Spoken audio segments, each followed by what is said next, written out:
கன்னியாகுமரியில இருக்க ராகவேந்திர கோயில்ல வேலைக்கிழமை தோறும் 3 நேரம் சாப்பாடு குடுக்கறாங்களாங்க. எப்பப்ப எங்கெங்க என்னென்னலாம் கொடுப்பாங்கன்னு எனக்கு மட்டும்தான் தெரியும். கன்னியாகுமரியிலேயே ஃபர்ஸ்ட் கட்டப்பட்ட முதல் ராகவேந்திர கோயில்னே சொல்றாங்க. இந்த கோயில் பாத்தீங்கன்னா 1998லயே கட்டப்பட்டுச்சுங்க.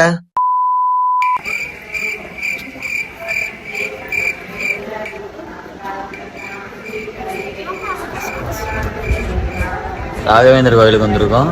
போயிட்டு நம்ம சாமி கும்பிடுவோம்.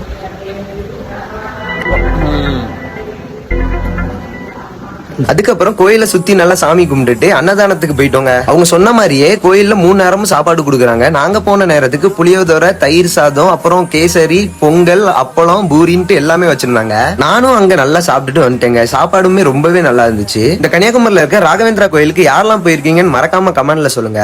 இந்த வீடியோ பிடிச்சிருந்துச்சுன்னா மறக்காம ஒரு லைக் பண்ணுங்க. தரது சோறுல தம்பி. இம்ப்ரமேஷன் இஸ்